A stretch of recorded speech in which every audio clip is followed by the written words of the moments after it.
Alright, so this package is an RX 5600 XT that I got off of eBay in non-working condition. So they said it lights up and the fans spin, but they got no display out. And I'm thinking that it might just be because it's kind of dirty. So let's take a look. Let me get it out of the package here. It's a little bit hard to do with one hand, but I can see a few things.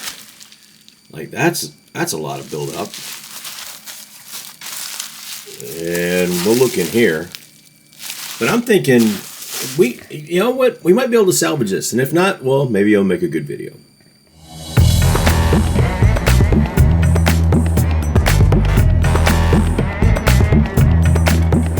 Alright, so getting this out of the package a little bit, and it's pretty dingy and dirty and caked on.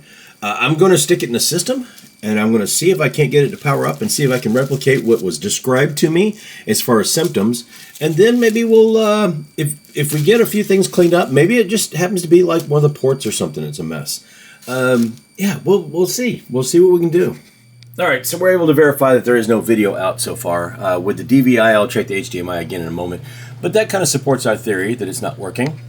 But we do, we do know the fans are running. Let's see, we can turn that upside down. Maybe we can look. We can kind of confirm the fans are running. Yeah, still got that light. I'm going to try HDMI next and see. But we're at least able to confirm the exact symptoms that we were sold on eBay. And it's going to be more of the same with the HDMI. So, yep. All right, so now we know exactly that we are getting exactly the same thing that the eBay seller told us that he was getting or she was getting, or whoever it might have been. And so the next step is we're going to go ahead and break this down, see if there's any obvious signs of trauma, try to clean it up, and go from there. So, recently got this RX 5600 off of eBay, bought it as non-working, which is fine because it said that it did power on, the fans did spin, but it was not given any output. Now, I did verify that. I went ahead and hooked it up, put it in. The computer or the PC would not give a video signal out. I don't think it was posting, from what I could tell, what I could see. We never went through the keyboard and all that stuff and set things up. It didn't go through that cycle. So I think something is hung up on the VGA. I also did get a VGA warning light. So we are going to see if there might be something I can do. Now, they did say it was dirty. It had been stored somewhere, and it shows signs of being cluttered and kind of dirty. And maybe it just needs to be cleaned up. Maybe it just needs some TLC, and we can try that. The ports look pretty clean, and I did try all 4 ports, DisplayPort and HDMI. No output, so it could be a bad card, but for, I think it was $40. It's not the worst thing in the world if it is. It's worth trying to see if I can fix it. It'd save me probably 40 or 50 bucks, but we'll see. We'll see if we can get it fixed. Maybe just some cleaning up, maybe some paste. Who knows, but we're going to try. All right, so the first step here, it's got some obvious signs that it's been stored somewhere or not really, it had been used or gotten some dust and stuff like that, but somehow this has been stored, or somewhere this has been stored where it hasn't had the best exposure, and there might actually be some corrosion or something we might have to look at. So, yeah, we're going to keep on going and see. I've already started sort of taking the fans off here, too, to clean them up. I'm just going to give it a good cleanup and see what happens. Oh, and there's definitely some corrosion and rust, so we're going to have to deal with that. I don't know how much of that might be our problem, but yeah, it can't be good. All right, so all this can't help. It's really, really caked up. There's a lot of dust. There's a lot of grime. I'm going to take a soft bristle toothbrush, some alcohol, wipe it up, clean it up, reapply the paste. The paste is, yeah, pretty much bone dry, and didn't seem to be a whole lot of it there. So we'll clean it up. We'll clean the fans up. We'll see how it goes. Back plate's not in much better shape. Also, a little bit of, yeah, needs a little bit of help. So we're going to try to clean it up and see if it helps. If it doesn't, like I said, no big deal. It was fun. It made a video. We'll get over it.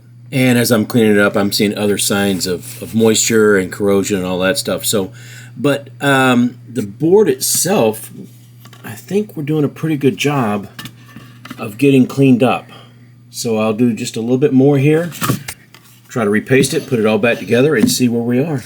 All right, not perfect by any means, but a whole lot better than it was. We're going to go ahead and, yeah, that's still kind of iffy looking, but I cleaned it up as best I could. You can see through it, so there's no dust and all that stuff collecting in it. Yeah, we're going to go ahead and put it back together and see what we got. It might be a little bit much TM30, but, I mean, come on, really? Corsair thermal paste is pretty decent. Might be just a little bit much, but it's not going to matter in the end, right? All right, so we're approaching the moment of truth here. I am going to turn this on. This is a Ryzen 5 3600X, I believe it is, with the RX 5600 XT after we've cleaned it up, and see what happens. I'm hopeful. All right, we have fan spin. We have all that stuff. What is going on down here?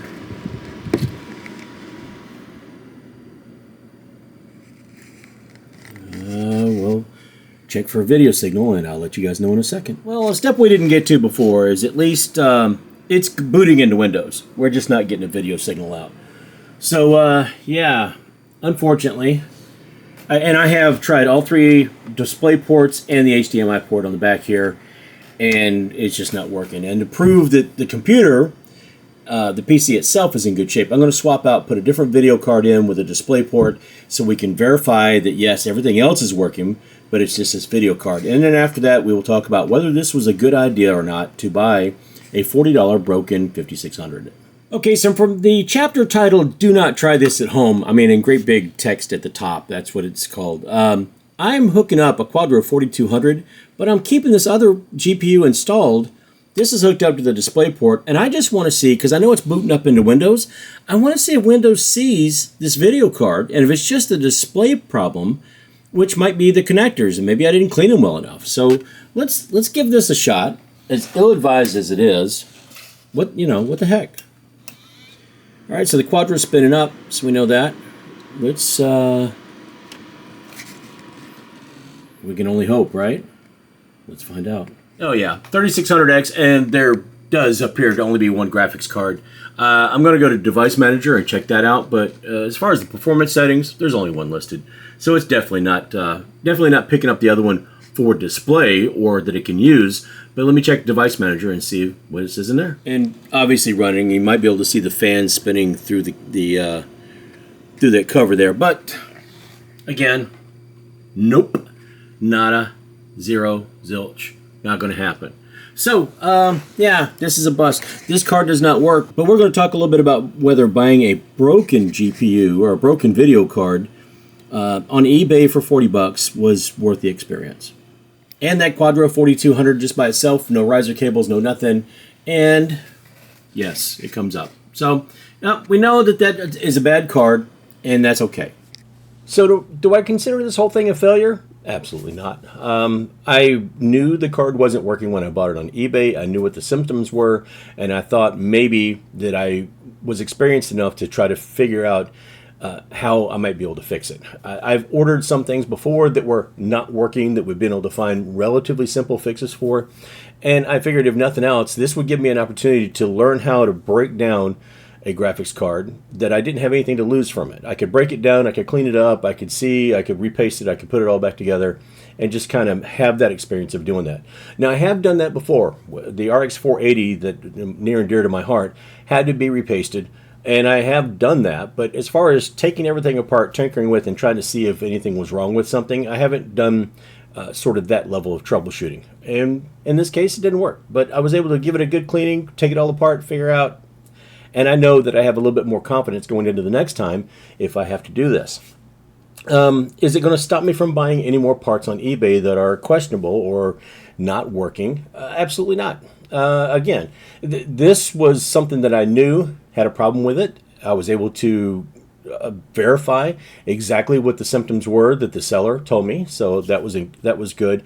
In fact, I've already made offers on other things. I made an offer on a motherboard, a B760 motherboard, that is not working, but I think I know it not tested. We're just going to say it's not tested. It had damage. It's got damage on one small corner that I don't think is related to the rest of the board. So we'll see how that works out. I also made an offer on an RTX 2060. That particular card operates fine until you start playing games, and then it shuts down. Now that could be a simple matter of thermal throttling, and I had to deal with that before on the RX 480. It was doing something very similar. So that again gives me a chance to go back and try to fix something relatively, I don't want to say simple, but with the amount of knowledge I have, gives me a chance to fix something that I can save a lot of money on that normally would have gone in a scrap pile somewhere or gone to somebody else that may or may not have been able to fix it. Who knows? But in any case, it's not going to stop me. I've done this with Optiplexes before that just needed, say, they needed a drive in them, or they needed memory or a good cleaning, and I've gotten things like that to work too. So it's not going to stop me from looking wisely at some of those choices. Now, am I going to go off and when somebody says they don't know why it doesn't work, order something to try to fix it? Nope, I ain't going to do that. But if I have a good idea what might be wrong and think I might be able to fix it, I'll consider it. It's it's worth the shot. It's worth the shot, worth the try. And who knows? Maybe I can fix it, save some money along the way, and then in turn I can be confident if I sell that system to somebody, knowing that I fixed it and I know it's in good working condition. I don't have to worry about it failing again. So yeah, in that case, it's good. If nothing else, I got the experience out of this, and I'm able to make a video so that you guys can see and kind of get feedback from you guys. I know that there's going to be people in the comments that'll say, well, you should try the oven trick and stuff like that. I still might get around to stuff like that. But with this card, there's a pretty good amount of corrosion that's on parts of the card itself. So I'm thinking that's probably more the case, more the issue than other things may be. But this was a valuable experience of being able to take that apart, tinker around with it, clean it all up, and see what my skill level was. And I appreciate that, and that was good. So, I mean, have you guys, leave me comments down there. Have you guys ordered things or tried to fix things you knew were broken and you got them on purpose just to try to fix them? What kind of success did you have? Was it worth it, the money you spent or the time that you spent trying to get these to work? Don't forget those garage sale PCs that I got 13 of them for $10. I mean, some of those are coming into use. I'm using some parts out of them. I'm redoing a few of those things, and slowly but surely I'm going through those, including that power supply that's right there. That will probably end up in one of them, and a couple other things that are going on. So, yeah, you just never know, and it's something, it's something I find relatively challenging and fun. So yeah, leave me those comments if you don't mind. If you got anything out of this video at all, go ahead and throw me a like on it. I'd really, really appreciate that. If you're not already subscribed, please do. If you think you were subscribed, please look to see if you were, because YouTube has this habit of unsubscribing people without telling them. I'm just saying.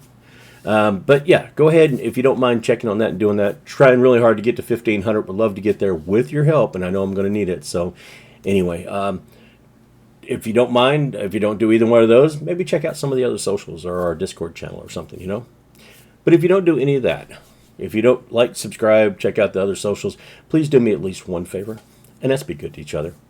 Smile, wave, hold the door open, say good morning, good evening, something like that. You never know whose day you can make better just by a small gesture of being nice, being kind. Doesn't cost you anything. And then there's some days when you might not be feeling your best, and somebody does that for you, and doesn't that make you feel a little bit better? In any case, that is all I have for right now. And until I get myself into something I got no business getting into, like that power supply or the case underneath it, or I think, you can't see it from here, there's a GTX 1070 sitting over there on that desk that needs attention. And yeah, so I got plenty to do that I probably shouldn't be doing. But until that time, I'll see you later.